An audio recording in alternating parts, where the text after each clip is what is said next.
tell me about Majestic Canopy Chestnut Farm, or farms. Farm. Farm. Yeah. What's happening out there? Well, do you want to know like the story or? Yeah, I want to know how in the world did you go from wherever you were at before Majestic Canopy to, hey, let's have 15 acres of chestnut trees. Well, We've got 2 hours to do it in. It was my husband's idea.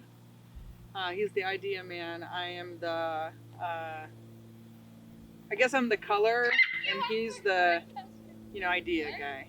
So he was hiking on the AT, and he met up with a man from the, I think I told you, the forestry division, who explained to him that all the chestnut trees had been blighted in the early 1900s, and the lore is that a squirrel back in the day could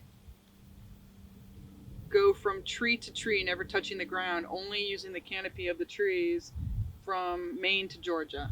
That's the lore, but we don't have those anymore because they were blighted. And the whole millions of them. Yeah. I mean, what they fell over. They needed to get chopped down. What happened? Yeah, to much them? like the ash trees of today. That's what happened to the chestnut trees. The chestnut trees, I mean, they're 50 feet in diameter. Right, massive. Huge. First growth, yeah. Yeah. So from there, did this fella, the Lorax guy that your husband ran into, right. He just evangelizes about it? Right, he just talks about it. And we had this farm with lots of, we had rented out the land before, which, Sure, whatever. But we had been looking for a way to decrease our carbon footprint and do something just different with our lives. Like, what are we going to do? And we decided to plant chestnut trees. So the guy said it's okay now. Like, my thing would be, well, is it still, like, will they still get blight or whatever? So my husband did a lot of research and found that you could get hybrid trees from the Dunstan family. And he got involved in the Chestnut Foundation. And that's how we found the Chestnut Nursery in Florida, who specializes in these trees. So you just went from 0 to 100 in terms of, let's not plant one chestnut tree. Let's plant 7 acres, 15 acres. We have 15 acres of trees. We started with 500 trees. We have 1,500 trees. But and they're glorious. Yeah. I mean, they're not like massive right now. No, the tallest tree right now, I believe, is probably about 15 feet, and the smallest one, we've been propagating our own now. So now we have baby trees of our own, and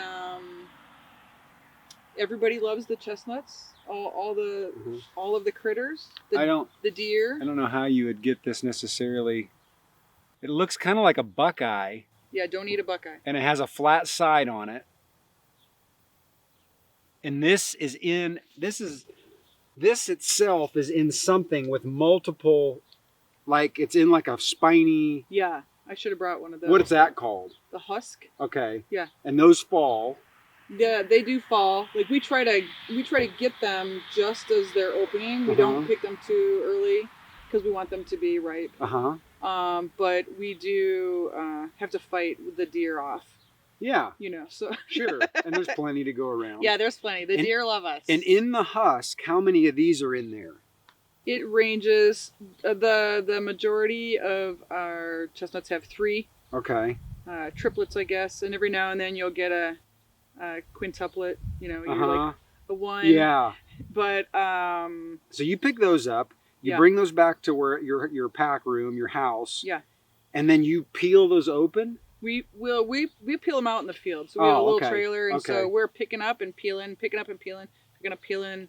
Like we do that every morning and every evening from basically October 1st to November 1st. And then you bag them. And then we soak them. So we just put them in water and we soak them overnight. And then we low heat pasture them in our kitchen right now because, it's a small production right now. Yep. But we low heat pasteurize them so there's no, any kind of parasites. Okay. So then that leaves us, after the low heat pasteurization, that leaves us with this. Yeah, it's But this is not what you eat.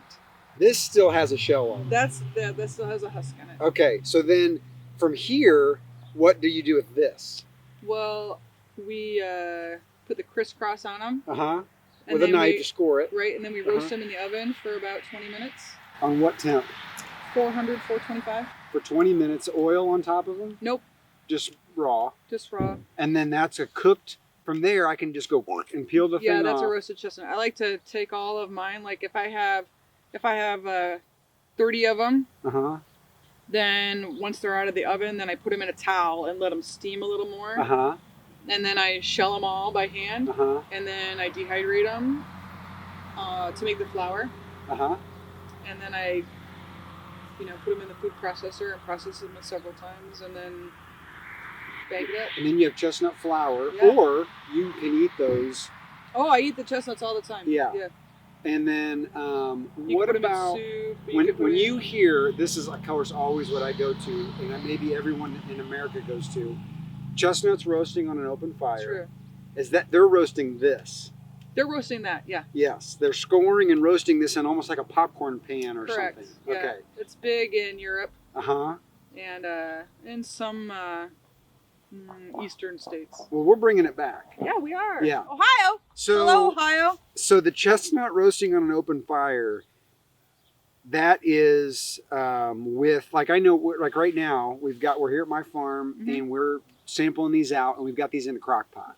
We do, with butter and maple syrup from Ohio. Are those pre-cooked and then put in there? I roasted them and then put them in there. Gotcha. So the crock pot is just a warming, holding device. Yeah. It's not like it's cooking them in there. No, and then whatever's left, I'll spin that down into a chestnut butter, and it's divine. Yes. Okay.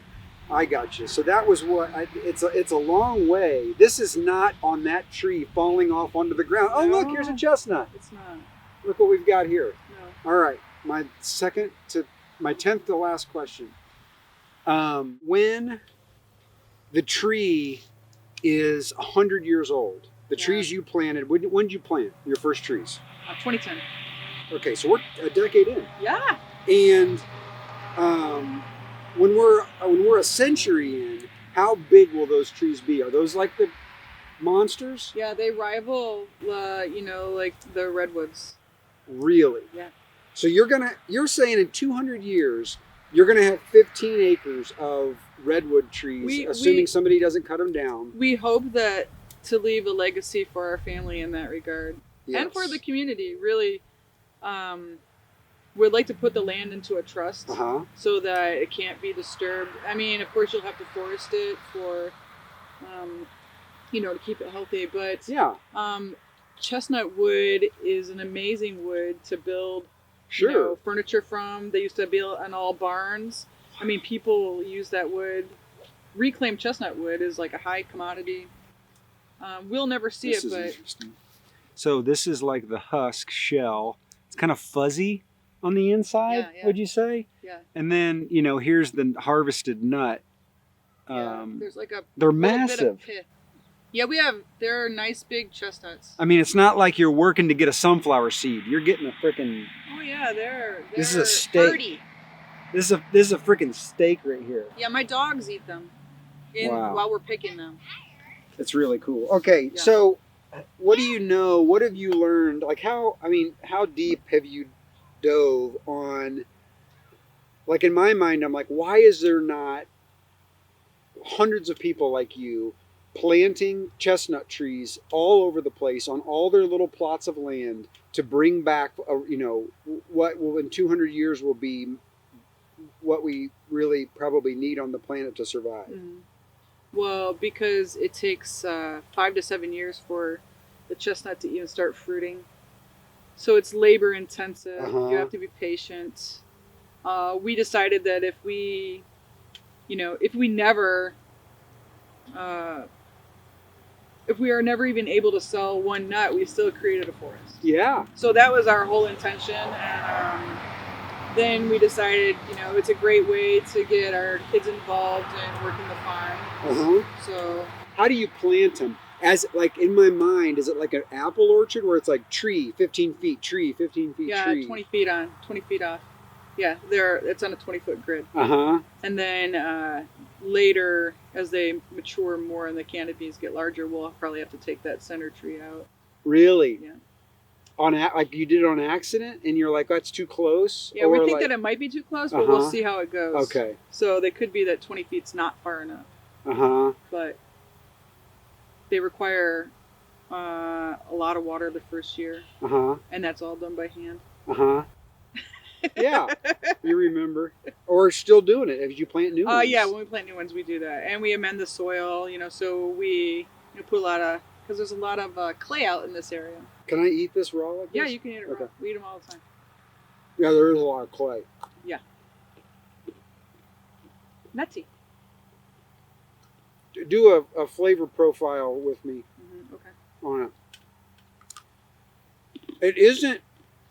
I eat a lot of nuts, so this isn't like eating a bag of cashews.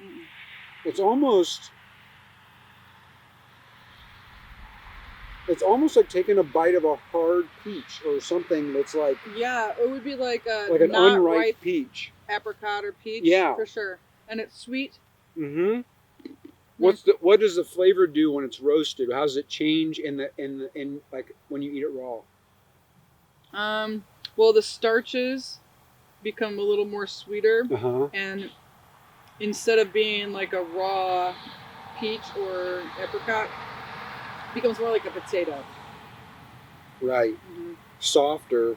And more mellow, but still sweet. I mean, if you handed me that and I had on a blindfold and you didn't tell me you were giving me a nut, I would not immediately think this is a nut.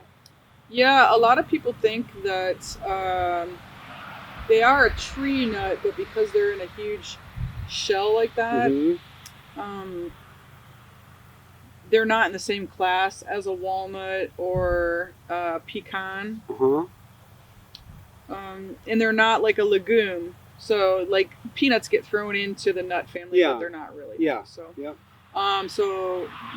there's not very many allergies associated the same way that you would with a legume. Yeah, and they're gluten free. So if you grind them to make flour, which you've done, we've got cookies. That's a gluten free flour. Exactly. But what else can you do with it? You can't make a loaf of bread out of it. You can make like because it's like an unleavened sort of bread, but you can make like a focaccia. It's an Italian style. Yeah. It's I'm gonna ruin the wording of it, but it's castanado. But then they serve it with currants and honey and pine nuts, and it's fantastic. Rosemary. It's very savory and rich. Yeah. And you can make like buckwheat flour. We make pancakes with chestnut flour. We make cookies. We make crepes. You can make crepes with it. Yeah. And then fill it with even chestnut butter. Right.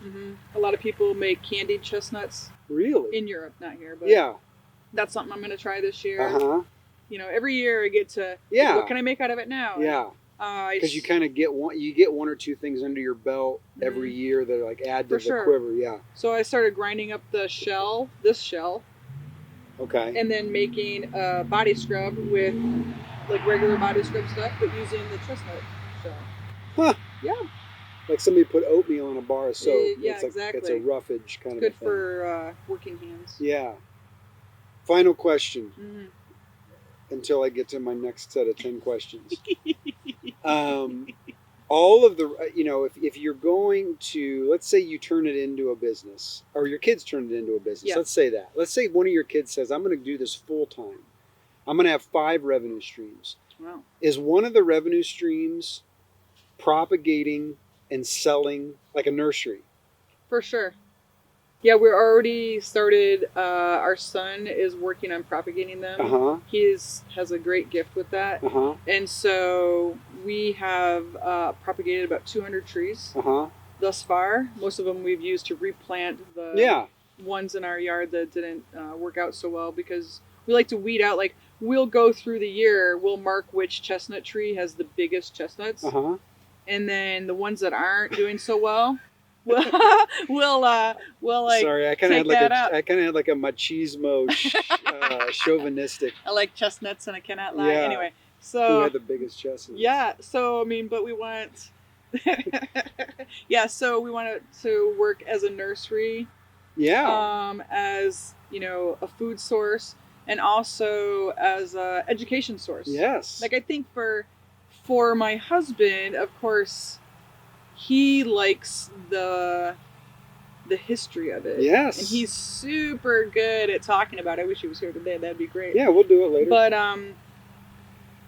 you know, it's just amazing that people used to make their livelihoods out of this. Yes. You can use these chestnuts to finish all kinds of farm animal like poultry Yes. and Hogs. Yes. and many places it's like the meat is so sweet then. So sweet.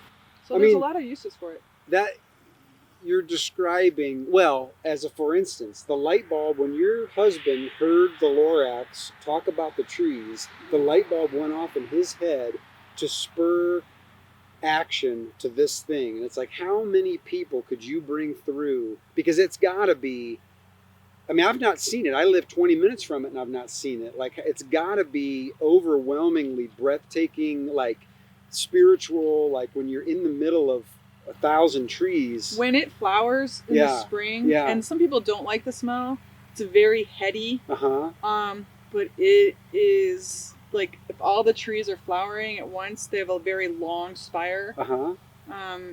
It's very majestic. Yes. It's very like just you're out there and you're like, wow. Yes. You're looking at all the trees. And yes. How can we get people to that? Like, we'd love to have people come out there and pick them if they like to. One of my favorite hosts. Have you ever seen Hot Ones? Yeah. Sean Evans. At the end of it, after their mouse on fire, he's like, "You've done, roll the red carpet out. This camera, this camera, this camera. Tell the people what you're doing. Tell the people how. I mean, where do we find you at? On Instagram, on Facebook, on like what you know." I'm pretty new to all the savviness, the social savviness of it all, but we are on Facebook. We're on Instagram. What's your Majestic Canopy? Majestic Canopy Farms. Majestic Canopy Chestnut Farm. That's it. That's it. And on Instagram. As well. And as of this year, we're selling the chestnuts on our Yellowbird store. Yeah, Yellowbird totally rocks. And we're doing the on-farm event. Right. And we talked about getting you downtown to Bailiwicks, which we also carry on the store. It's a lot of crossover. Yeah, and Megan has. That's right. Chef Megan has used them. That's right. Used them. She did a cupcake. Yeah. Yeah. It's fantastic. Yeah. So anywho, that's how we do it here. That's how we cross over here at Farm on Canyon Road, Yellowbird Food Shed, Majestic Canopy Chestnut Farm, Bailiwick Herb Store, Old Man Bailiwick, at leahschaefer.com. Megan, Chef Megan's food truck, and Sean Evans from Hot Ones. Sean Evans, if you see this, I'll come on. Jen and I'll come on anytime with our chestnut hot sauce. Yeah, I'll make a chestnut hot sauce. And add to the mix. Oh yeah, you can make a chestnut butter to die for. All right, that's perfect. Thank you.